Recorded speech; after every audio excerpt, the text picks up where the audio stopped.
सुप्रभात बच्चों, आज हम कक्षा 8 की प्रथम कविता ध्वनि पढ़ेंगे। इसे पढ़कर हम इसका अर्थ भावार्थ भी जानेंगे। ध्वनि कविता को लिखने वाले कवि सूर्यकांत त्रिपाठी निराला जी हैं। सूर्यकांत त्रिपाठी निराला जी ने इस कविता को लिखा है। कविता को पढ़ने से पहले हम कविता में प्रयुक्त कुछ शब्दों के अर्थों को पढ़ेंगे, जो इस प्रकार से हैं। मृदुल, मृदुल का अर्थ होता है मधुर, मनोहारी। मनोहारी होता है मन को हर लेने वाला। कोमल, कोमल का अर्थ होता है मुलायम। निद्रित, नींद में। निद्रित का अर्थ होता है नींद में। प्रत्यूष, नया सवेरा। प्रत्यूष का अर्थ होता है नया सवेरा। तंद्रालस, नींद का आलस। आलस बहुत प्रकार के होते हैं, जिनमें एक आलस होता है नींद का। जब नींद में डूबा हुआ इंसान होता है तो उसे जो आलस होता है उसमें उसे तंद्रालस कहते हैं। द्वार, द्वार का अर्थ होता है दरवाजा। आइए अब हम कविता को पढ़कर उसका अर्थ समझेंगे। अभी न होगा मेरा अंत, अभी अभी तो आया है मेरे वन में मृदुल वसंत। अभी न होगा मेरा अंत। मृदुल का अर्थ बताया था आपको मनोहारी, यानी कि वसंत कैसा होता है, बहुत ही सुंदर होता है। मनोहारी मन को हर लेने वाला होता है। कोई भी चीज जो मनोहारी होती है वो बहुत सुंदर होती है और मन को अच्छी लगने वाली होती है। तो यहाँ पर कवि कहते हैं कि इस कविता में वसंत ऋतु की शुरुआत में जो माहौल होता है उसकी चर्चा की गई है। जो वसंत ऋतु का शुरुआती माहौल होता है उसके बारे में इन लाइनों में बताया गया है। कविता का शीर्षक ध्वनि उस संगीतमय वातावरण की तरफ इशारा कर रहा है। ध्वनि का अर्थ होता है आवाज। जो कविता में वसंत ऋतु की शुरुआत में जो माहौल होता है उसके उस संगीतमय वातावरण की ओर यह शब्द, ध्वनि शब्द इशारा कर रहा है, संकेत दे रहा है, जो वसंत ऋतु के शुरू होने पर रहता है। क्या कहता है कि अभी तो वसंत ऋतु की शुरुआत हुई है, इसलिए उसका अंत अभी नहीं होगा। अभी ना होगा मेरा अंत, अभी अभी तो आया है, यानी कि अभी तो शुरू हुआ है वसंत ऋतु का मौसम और अभी इसका अंत नहीं होगा। आगे लिखा है, हरे हरे ये पात, डालियां कलियां कोमल गात, मैं ही अपना स्वप्न मृदुल कर, फेरूंगा निद्रित कलियों पर, जगह एक प्रत्यूष मनोहर। कवि कहते हैं यहाँ पर कि हरे हरे ये पात, पात का अर्थ होता है पत्तियां, डालियां यानी कि जो पेड़ों की या छोटे छोटे जो पौधे होते हैं उनकी जो पतली पतली नन्ही नन्ही शाखाएं होती हैं और फूलों के जो कलियां होते हैं वो कोमल मुलायम होते हैं। और गात का अर्थ होता है उन शरीर, यानी कि उनका जो शरीर होता है वो बहुत ही कोमल होता है। मैं ही अपना स्वप्न मृदुल कर, फेरूंगा निद्रित कलियों पर, जगह एक प्रत्यूष मनोहर। यहाँ पर कवि कह रहे हैं कि वसंत में डालियां, कलियां और छोटे पौधे सभी कोमल होते हैं।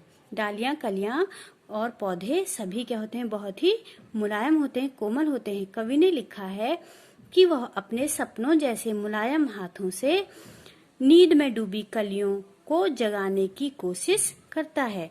कि मानो कवि को ऐसा लग रहा है कि ये कलियां और डालियां क्या हैं, नींद में डूबी हैं और वे अपने हाथों से उनको छूकर मानो जगाने की, उठाने की कोशिश कर रहे हैं। क्योंकि सभी जानते हैं कि वसंत ऋतु जो होती है बहुत ही सुंदर ऋतु होती है। इस ऋतु में न तो अधिक गर्मी होती है ना अधिक ठंडा होता है और हवा में बहुत सारे फूलों के खिलने की वजह से एक सुगंधित हवा चलती है जो सभी के मन को हरती है। और सवेरा क्या होता है, बहुत ही मनोहारी सुनहरा सवेरा होता है जो हर किसी को, हर किसी प्राणी को अच्छा लगता है। इससे जब फूल खिलते हैं तो एक नए सवेरे का प्रारंभ होता है कि मानो फेरूंगा निद्रित कलियों पर, जगह एक प्रत्युष मनोहर। जब मैं उन कलियों पर अपना हाथ फेरूंगा तो मानो वो जाग कर उठ जाएंगी और उनके अंदर एक अलग तरह की ताजगी आ जाएगी।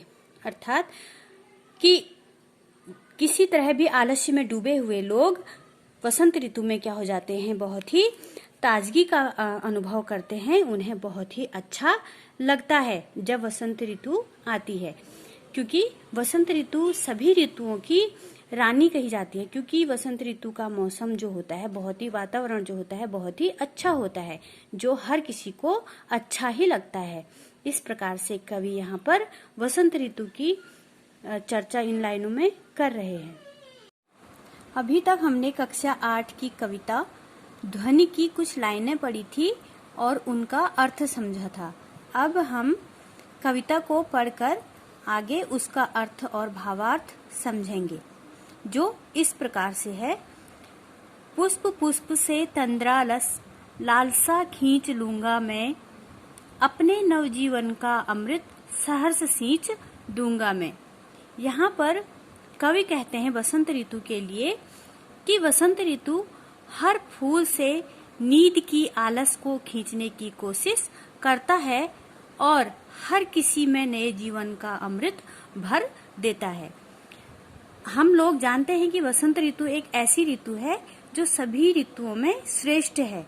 इस ऋतु में प्राणियों के अंदर का आलस खत्म हो जाता है, समाप्त हो जाता है और उनके अंदर एक नवजीवन सा उत्पन्न होता है। इसी तरह से वसंत ऋतु कहता है कि नवजीवन का अमृत सहर्ष सींच दूंगा मैं का अर्थ है कि वसंत कहता है कि कलियों के अंदर जो बंद पुष्प हैं और जिन्होंने अभी तक संसार के इस दृश्य को नहीं देखा है, इस वसंत ऋतु के प्रारंभ में अब वो अपना कली का मुख खोलकर बाहर आएंगे और इस संसार को देखेंगे, संसार की सुंदरता को देखेंगे। द्वार दिखा दूंगा फिर उनको, है मेरे वे जहां अनंत, अभी न होगा मेरा अंत। यहाँ पर जब फूल खिल जाएंगे तो वसंत उन्हें इस असीम संसार के दरवाजे खोलकर उसका मनोहारी दृश्य दिखाएगा। यहाँ पर कवि कहते हैं कि वसंत ऋतु का भाव उत्पन्न होता है मन में कि जब फूल खिलकर बाहर आएंगे और जब इस असीम का अर्थ होता है कि जिसकी कोई सीमा नहीं होती है। अर्थात जब फूल बाहर आकर इस असीम संसार को देखेंगे जिसका ना आदि दिखता है ना कोई अंत दिखता है, तो वह इस मनोहारी दृश्य को देखकर क्या होंगे, अत्यंत खुश होंगे और मैं ही उन्हें इस दृश्य को दिखाऊंगा, ऐसा वसंत ऋतु कहता है। अर्थात संपूर्ण कविता का अगर हम भावार्थ समझें दार्शनिक तौर पर, तो वसंत का कभी अंत नहीं होता। अगर सत्य में हम सोचें तो जानेंगे कि वसंत का कभी ही अंत नहीं होता है, बल्कि वसंत तो एक शुरुआत होती है। वसंत में खिले फूल ही आगे चलकर फल बनते हैं। वो फल सभी जीव जंतुओं को भोजन देकर खुशियां बांटते हैं और आखिर में उन्हीं फलों से बीज तैयार होते हैं और एक नई पीढ़ी की शुरुआत होती है। इसलिए देखा जाए तो वसंत का कभी भी अंत नहीं होता है और वह सदैव चलता ही रहता है, कभी फूल बनकर, कभी फल बनकर और कभी फल का बीज बनकर। वही बीज फिर जमीन में बोया जाता है और वह अंकुरित होकर फिर एक नया वृक्ष पौधा उत्पन्न होता है, जो एक क्रिया होती है, प्रक्रिया चलती ही रहती है। इस प्रकार से वसंत का कभी अंत नहीं होता है। आपने संपूर्ण कविता का भावार्थ जान लिया और इसको समझ लिया। अब हम देखेंगे कि कविता का संदर्भ सहित कविता की व्याख्या भी की जाती है। परीक्षा में भी आता है कि कभी कभी हमें कविता की व्याख्या संदर्भ सहित और प्रसंग सहित करनी होती है। अर्थात थोड़ी सी लाइनों की या कविता की कुछ लाइनों की पंक्तियां हमें पढ़कर, उनका संकेत पढ़कर, उनके संदर्भ को पर लिखकर प्रसंग सहित उनकी व्याख्या करनी होती है, जो इस प्रकार से होती है।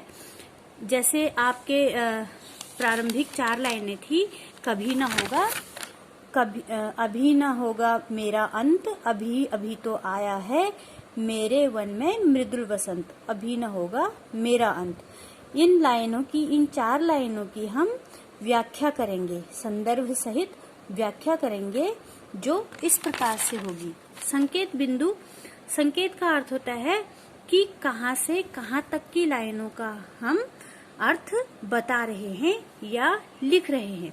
संदर्भ में आता है कि आपने जो लाइनें आप जिनका अर्थ लिख रहे हो या अर्थ समझ रहे हो, वो कहाँ से ली गई हैं, किस पाठ से ली गई हैं और किस पुस्तक से ली गई हैं, और उनके रचयिता यानी कि उनको लिखने वाला कवि या लेखक कौन है। अर्थात संकेत में हमने लाइनों को इस तरह से दिखाया कि हम यहाँ से 4 लाइनों के अर्थ को लिख रहे हैं। संदर्भ है, प्रस्तुत पंक्तियां हमारी पाठ्य पुस्तक वसंत के ध्वनि नामक कविता से ली गई हैं। ये लाइनें जो हम जिनकी हम व्याख्या करने वाले हैं, ये वसंत की कक्षा 8 की पुस्तक ध्वनि नामक कविता से ली गई हैं ये लाइनें, और इनके रचयिता सूर्यकांत त्रिपाठी निराला जी हैं। प्रसंग का अर्थ होता है कि इन लाइनों में क्या प्रसंग है, सारांश क्या कहता है उन लाइनों में जो लिखा गया है उनका। इन पंक्तियों में कवि वसंत ऋतु के प्रारंभ का वर्णन कर रहे हैं कि जब वसंत ऋतु का प्रारंभ होता है तो वह किस प्रकार से होता है।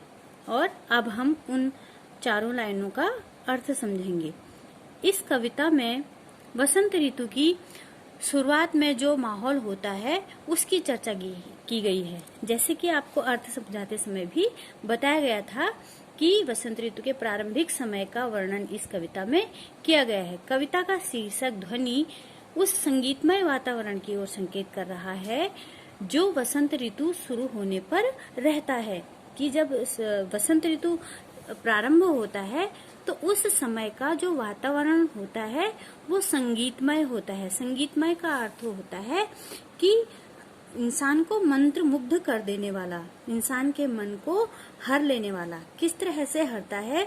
सुंदरता से, यानी कि चारों ओर फूलों का सुंदर दृश्य होता है और वातावरण में, हवा में सुगंध होती है फूलों की, और ना तो अधिक गर्मी होती है ना अधिक सर्दी होती है। एकदम बहुत अच्छा जो वातावरण होता है उस समय का पर्यावरण होता है, जो सभी चीजें मिलकर एक संगीतमय वातावरण बनाते हैं।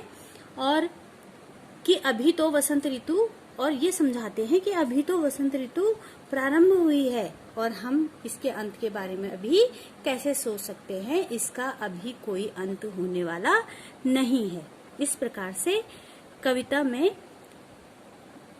पंक्तियों की व्याख्या संदर्भ सहित, प्रसंग सहित की जाती है। उम्मीद करती हूँ आपको अच्छे से समझ में आया होगा। धन्यवाद।